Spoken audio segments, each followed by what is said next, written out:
So tell the viewers real quick before we kind of get into like, who you are and insurance and why insurance. I'm sure you didn't join the insurance space when you're in the you never thought about doing this when you're in fifth grade. I'm sure you came up it came upon you recently. But what's been your best year in production so far?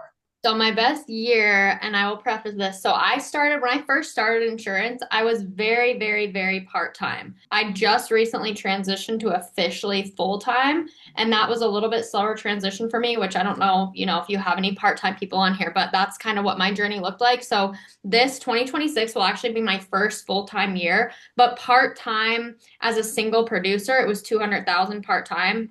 Closer to like 190-ish, and I just had a baby during all that. So my numbers I'm a little embarrassed by actually personally, but this is my first like full-time year, and we should hopefully do well over 400,000 as a single producer. And then our agency has done over a little over a million last year, like 1.2 million. And then this last month in January was actually our biggest month. We did like 250,000. And then I think in February we should do closer to like 3, 4, hopefully. We'll That's see. amazing. So, and you own an agency. Yes, yep, correct. So you were part-time last year. You did over 200,000 in sales on your own personal pen. And define part-time, like is that 20 hours, So 15? yeah, so I mean I'm very transparent. So when I first started insurance, I mean, I was only doing it was like embarrassingly part-time. Like it was probably like 12 to 15 hours a month. So I mean, I Mm. was working like 4 to 5 hours a week. I had two nursing jobs and I had just had a baby. He was like 10 months old when I started, so I was also being a full-time mom. He wasn't in childcare. And then I also ran another business too that I was leading. So I kind of had a ton of things going on at the time. I initially got into insurance. I thought it was just going to be a part-time thing. And then obviously we made the full transition over. So that was my first year, was probably like, actually, first 6 months was probably like 12 to 15 hours a month. And then after 6 months, I dropped one of my nursing jobs because I mean, mainly just started doing the math. So I dropped one of my nursing jobs 6 months in, and then I was probably closer to like 20 hours a week, I would say. Mhm. Because again, I was a mom full time for the most part, and then obviously I had one other nursing job. And then once I had my second son, this last January, or sorry, not last January, a year ago, 1 year ago, I had my second son, and Mm. I dropped my second nursing job. And then I was still working. He was still home with me when he was a baby. So I was probably working closer to like 30 hours a week, I would say. And then Mhm. this year will be like my first like full-time year where I'm working closer to, that 40, 60 hour a week I mark. love it. I love it. There's a lot of not a lot. There's a few nurses on the line, so you're definitely gonna be Okay. speaking to a lot of the nurses. So there's a few of them on the line. So, and people are also saying congrats on going full time. Yeah, Oh, congrats on thank going you. full time. So you started as an agent what year? What state are you also located in as well? Yeah, so I'm in Montana. So I started May 2023. Okay, So 24, 25, not quite 3 years in, probably like 2.5 years in ish. gotcha.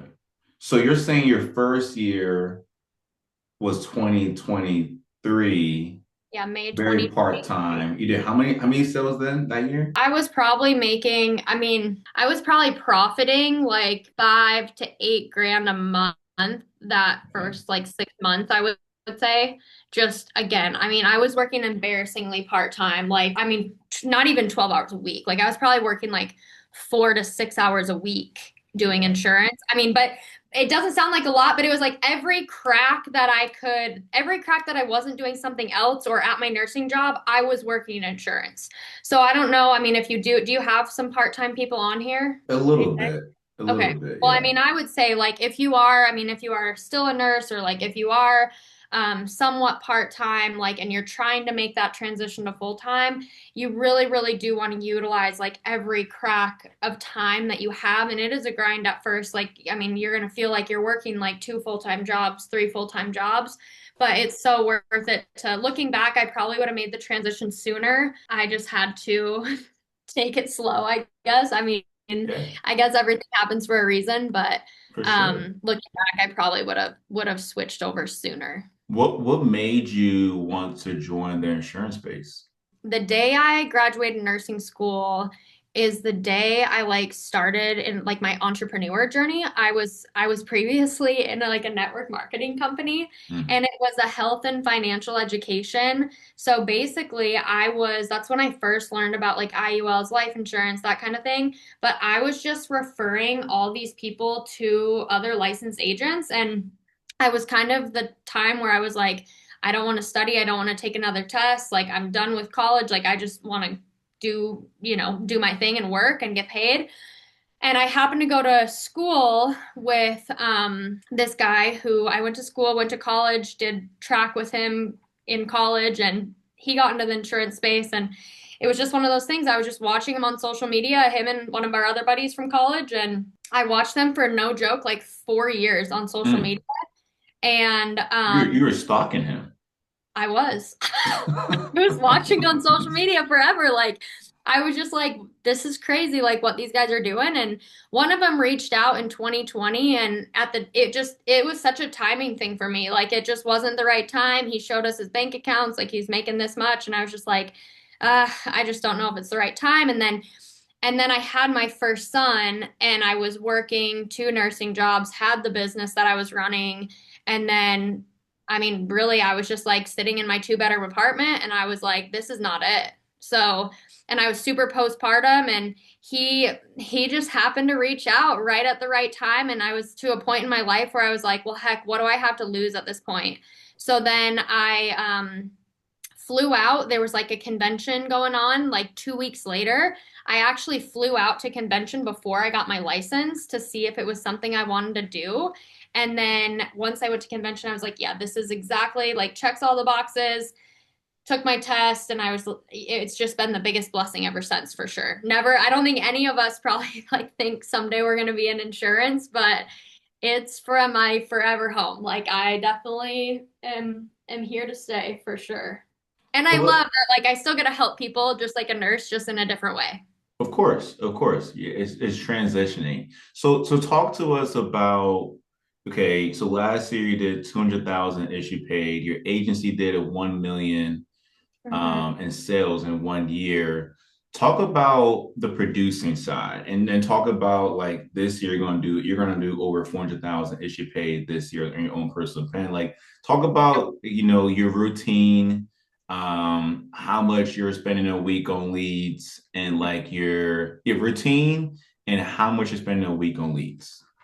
Yep. So let's start with schedule, because that was literally everything for me in my life, my family life, whatever. Schedule is everything for me. So I have a planner, and I'm still like a physical planner person. So I have my planner like marked out where, and I personally, like some people will say like do like 60 days at a time, 90 days at a time. With my kids' schedules and my family's life, I just have to do it 30 days at a time because there's forever moving parts. So like how I do my schedule is and if you have a spouse, doesn't matter if you have kids, spouse, whatever, like significant other, you definitely want to make sure your family's somewhat bought in. So to me, family is everything and comes first. So I map out my family schedule first, like 30 months at a time. Okay, this kid has this doctor's appointment or gymnastics or like whatever our lives are. And then I obviously put my husband's work schedule on there too. And then I kind of build my planner or my schedule around it. So then I'm like, okay, perfect. Like I really am a numbers person, so I work everything backwards. If I'm like, okay, my goal is to do 40K in a month, then I'm gonna look at my schedule like Monday through Friday because, I know people don't want to work weekends, but unfortunately, not unfortunately, but like in this industry we do. So, I map out my schedule Monday through Friday, how many days in the month I'm able to work Monday through Friday, and I count them up. Let's say it's like 18 out of the 25 days. Am I doing my math right? It's the end of the day. No, 20 days Monday through Friday is Yeah, normal. So like yeah, let's say I could only work 18 of the 20 days Monday through Friday, right? of So course. then I would do it backwards. So I'd be like, okay, I can only work 18 days Monday through Friday, which is like, so I do 40,000 divided by 18 is my goal. So that'd be like 2,222 a day. I Mhm. times that by five. So like if I didn't hit like 10,000, 11,000 in that week, unfortunately, like I had to work Saturday or Sunday to try to like make up for that volume or whatever. And that's I really have gotten to the point where like I'm really, really sticking to my numbers of like if I don't hit that Friday, like I'm working Saturday. And then Sundays are a little different. Sundays I am the only one with my kids because my husband works Sundays, so I don't really have a choice on Sundays. But I actually spoke to this mom of six. She wrote 1 million last year, and she has 6 kids, and her schedule was insane too. And she basically told me, like, Erica, it doesn't matter. Like, if I don't hit my goals, I have to work Sunday too. Like, I just have to figure it out. So that was really eye opening to me when I talked to her because I'm like, man, if you can do this with 6 kids, anyone can do this. So that was super cool. So that's kind of how I build up my schedule. I just like pick my goal for the month, break it down, put my family's life schedule on there, and then I stick to it for the month. And then as far as my day to day goes, I usually start in the mornings. We have a training from 8 to 8:30, 8 to 8:45 every single morning. Monday, Wednesday, we basically do like a script role play. Tuesday, Thursday, we go through objections. And then Friday, we talk more about building the business just to get like our mind right and practicing with each other versus our clients. And then I try to break my day up into blocks here. So like 9 to 1, that'll be my dial block. And then we have another training from 1 to 2 every single day. So we'll do that next training, 1 to 2.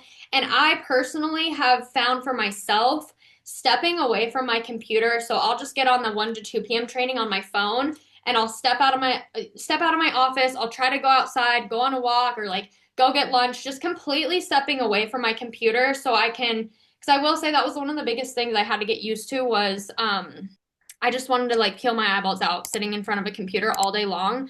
So I think stepping away for that little like hour and getting a refresh is super, super huge. And I come back so much more refreshed for my second dial block. And then, like I said, my schedule is slightly different with my kids. So like Monday through Wednesday, I pretty much have a hard stop at 5 because my husband's on night shift 3 months of the year. So I have to dial then from like 2 to 5. That's my cutoff time. And then Thursdays and Fridays, those are my longer nights where I can work usually 3 dial blocks versus 2. So I'll take so I'll do 2 to 5. And then those longer days, I'll go take another little break from like 5 to 5:20, 5 to 5:30, just like a short half hour to go step away and get some dinner or something. Or again, just like give myself a little refresh.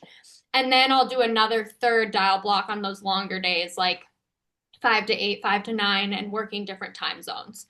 So that's kind of how my schedule goes. And then Can I ask you a question, Erica? day to day. Why Yep. do people not work 5 until 9? I'm sure you probably see a lot of people kind of hop off around like that 6 p.m. like so Yes. it's dinner time and they stop. Like what I'm sure you probably had so many sales around 7, 8, 9, It's 10. literally like it is prime dial time. Like if I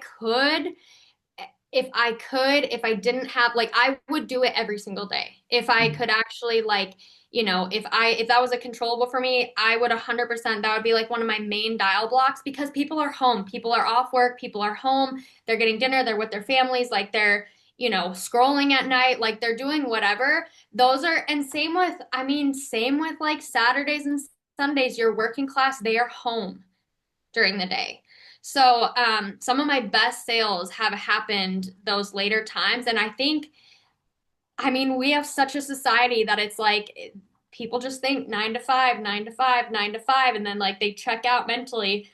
And I think if we're entrepreneurs and wanting to build something really big, if you can sacrifice that time up front, like it doesn't mean it has to be forever, but if you can sacrifice like for 2, 4, heck, even maybe 5 years of your life, like that's literally nothing.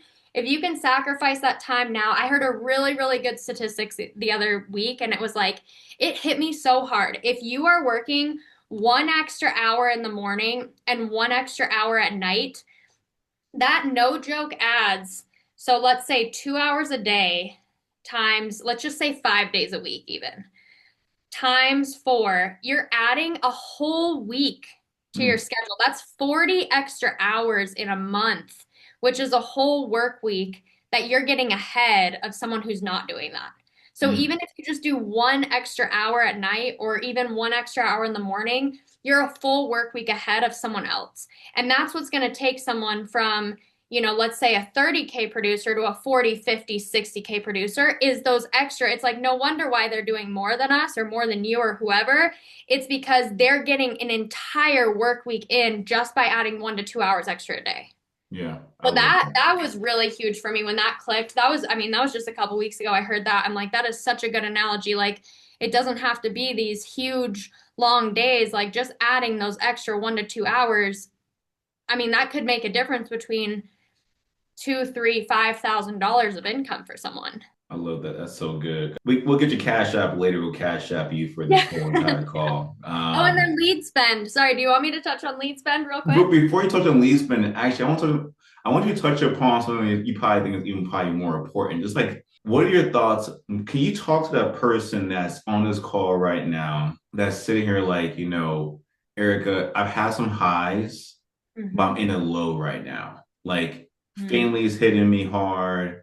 Like, the sales is not really selling right now. I got money for leads, but I don't really want to spend it. Like, can you speak to that person that's kind of like that's going through that challenging time in their business right now, and they honestly just need to like borrow your belief for the Mm-hmm. next few days and next few weeks? Yeah. I will say, I mean, mindset is everything in this business. Like it is everything and it's exactly that. Like we can have bad days, we can have bad weeks. I mean, we all have life stuff going on at home. I mean, when I first got into this industry, like I was not in a great financial situation. And someone always told me, like, you are literally like 30 days getting yourself out of the situation you're in if you can just sit down and control the controllables. And I will still say, still to this day, and even I mean, I was talking to this guy. He's does millions and millions on this industry. He does like I can't even remember 200 million a month or something just crazy. He said he still has emotional days. And if you can not have the highs too high or the lows too lows and just like try to maintain and like I'm still at the point where like I have to check myself every day, where this guy is to the point where he can control his emotions every hour. Just realizing that like whatever situation you're in right now, you can get yourself out of. You just have to believe. And then also, I mean, I'm a huge mindset person. So, like, I have to fill my cup every day. When I'm getting ready in the morning, when I'm driving, I'm plugging into YouTube videos, plugging into trainings, plugging into like literally anything to fill my own cup so that I can go and pour into other people's cups. Because I will say, I mean, this day, I mean, you can get drained. This whole business is mindset. It's literally all it is. As long as you genuinely care about people and you continue to show up, there's like the only way to fail is to quit. So no matter what you're going through, even if it's a hard time, like you can get over it for sure. I mean, honestly, when I came into this industry, I was like over $100,000 in debt and I was like 30.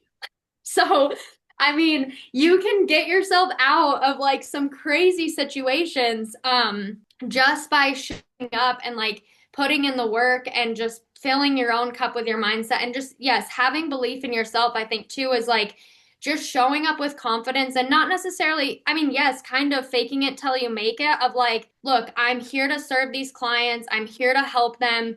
I also again these are all from like podcasts. This is not coming from me. I had this I listened to this one the other day and the guy was like, imagine if and I don't want to like pour religion onto you guys, but imagine if like God whispered into your ear and was like, "Hey Michael, this client is literally going to die tomorrow. They don't know it yet and you can't tell them that. But if you knew that, wouldn't you fight a little bit harder for this family?" Mm. And I think that's something that when I very first started, I had a thing, and I should put it back up in my office. But it said, this was when I went 2 weeks in homes before we made the transition virtually. But I had this thing that I was like, I should go find it. But it says something like, protect these families as if they're your own and as if these people are going to pass away tomorrow. And that's like genuinely how I show up every single day is I'm like, I have the license. Like, I genuinely am here to help these people.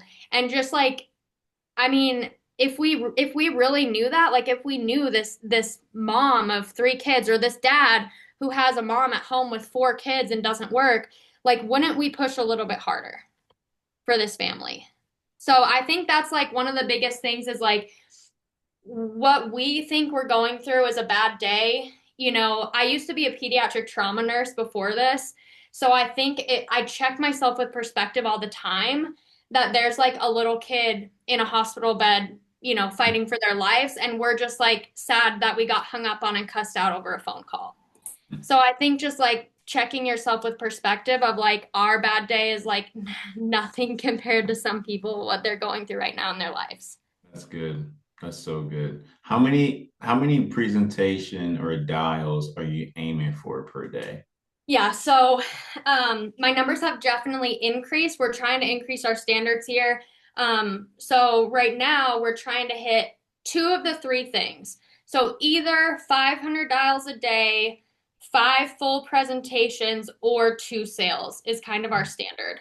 And And that's then just and then yeah, what's like your lead spend per week? so lead spend, again, this is one thing where I'm like, learn from me on what not to do when I first started. But I'm now to the point, like your goal, if you're really, really, really wanting to be a top producer, you know, hitting 30, 40, 50K plus, most people I've talking to are spending anywhere between $1,500 to $2,000 a week on leads. Now, I was not in that situation. I could come in and just do that. So I had to work my way up and I was the person what not to do. I would like, you know, buy $500 worth of leads, milk them for, you know, 2 weeks, and then I'd go buy 1,000 when I felt like it. And then I just like was all over the board. And if, again, this is one thing, if I could go back, I would have just believed in myself sooner to just buy the leads. Because there's three things in this business. It's either your lead flow, your work ethic, and how many dials and hours you're putting in, or your like skill set. So I had the skill set. I knew I could close. I had the work ethic. What I was missing was my lead flow. And I don't know what it was. I mean, I think just coming from other industries, we're just so not used to buying leads and investing in our business, which sounds crazy, but I just could not, my mindset, that was my biggest thing I could not get over. And finally, someone's like, Erica, could you just believe in yourself to where, like, you know, you can close, you know, you can sell. The only thing you're missing is lead flow. And I will say, if you're like me and you're milking leads, you're just making it harder on yourself. Whereas like this really is a business where you can put in 1,500, 2 grand and pump out 8, 10, 15, 20K sometimes in a week if you're matching it with the work ethic. And to look at lead spend in a month versus week to week. Because let's say I invest this week, you know, $1,000 and I have a crappy week, I can't, you know, didn't make the money back, but still having to show up that next week and spend $1,000, you might make that back tenfold what you did. So I always tell my agents, I'm like, look at your lead spend in a month versus a week to week basis, if that makes Mm, sense. So now I'm finally to the point. So that was, you know, that was then milking leads, making it harder on myself. But now I'm to the point where I'm consistently investing, you know, at least 1,500 a week in leads. And I'm trying to get to that too. Now I'm trying to even get to 3 grand because I'm really trying to like take it up even an extra notch. I love it. This is so good. What made you want to build a team? Like, and how Um, are you doing that? I mean, I came in day one, like, I came in day one building a team. I guess that was my whole, like, I always knew I just like building businesses. I like building teams. I genuinely just love helping people. So I'm like, if I can benefit from this industry, why don't I just help other people in my situation? I mean, we really do have our hands on a gold mine. And there's so many people out there, especially in this day and age. I mean, we're in some wild times with, you know, the economy financially. I mean, there's so many people that work so hard and they're already working 10, 12 plus hours a day and making nothing. I mean, so, I mean, even like as a nurse, I mean, I was making like $300 in 12 hours. And we all know, like, I mean, we can make that on like, we can make $1,000 on a 45-minute phone call, just depending on. So there's so many people that need this, you know, this vehicle. They just don't know about it. Or so I guess I just always wanted to build a team too, because if I'm being real, like Do I want to sell forever and like dial forever? No. Yes, I love helping clients, but I love helping families and agents and like building something more long term, even more. So, like, just watching their family's life change and their income change, and their like, I mean, I have this stay at home mom on my team, and she never did sales in her life, and last year she made 400 grand. So, like, that kind of like helping them, that's so life changing. And then also just long term for my family too. Like if I can, get ahead in the next at least like 5, 6 years. I mean, my kids will only be like 10 years old or 8 years old. And then just having that flexibility long term of like, I don't know. I mean, you really are building something that can last forever I if got, I you got, I got to admit, put in the work. so our agency did about 14 million last year issue paid sales. That's And, incredible. the fact that you did 1 million last year, like you got to give yourself some big time credit because I'm still trying to map the math. My lady says it's girl math. I'm like, I don't know what girl math means or what it is, but I'm trying to do the girl math in my mind. Like, how are you part-time last year? You did 200,000 in sales. Your agency did 1 million. You got some of your team that did 400,000. Like what kind of like unwavering belief do you have in yourself to go out there and post on social media that you are building a team and you can help them get to the next level? Like Yeah, talk to me about that. Cause like once you agree, Erica, people don't build because of confidence. They don't feel like sure. they have everything put together. Yeah, It yeah, yeah. seems like you didn't even feel like you had everything put together, but you still were like, I know this is not I'm not an agent, it's an opportunity to build wealth. And to build wealth Yeah. all about serving other people. I will say, and I mean, genuinely, I really do owe all this to network marketing. So, like, my chapter one, yes, I was only in for like a year or 2 years, but my chapter one is really like also my chapter 10. So, I really did I started like network marketing when I was like 21. And that is one thing that they do very well is like teach you how to market yourself. And so, that was a hard transition because I did build a pretty big team in network marketing, and so and I'm very like strong and like loyal, and I don't know, I guess I was a little bit scared to make that transition over.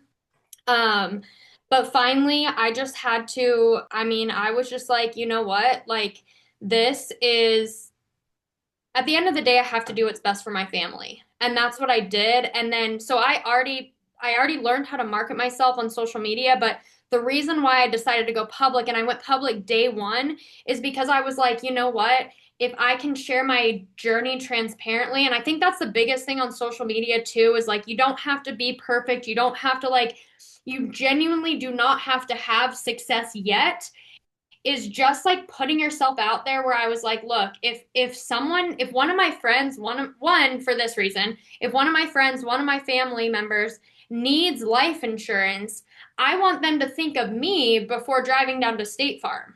So that was the first thing. And then the second thing was like building a business. I was like, if, this is, I saw like all walks of life of people having success here. So again, I was like, if I can, change someone else's life by doing that, then I'm just going to share my journey transparently. And that's exactly what I did. So for a while there, I was posting like day in the life of a mom of two running an insurance agency. And at that point, like I hadn't even like built anything significant yet, but it was my real life. I mean, that's what I was doing. Like I was selling with my son on my lap and like just doing the best I could. And people just, I mean, people want to, if you even think of like ourselves, like we like watching other people's lives and other people's journeys on social media. So that's what I did. And then I was just like, if I can, the ones that, want to do it, they'll reach out to me, and,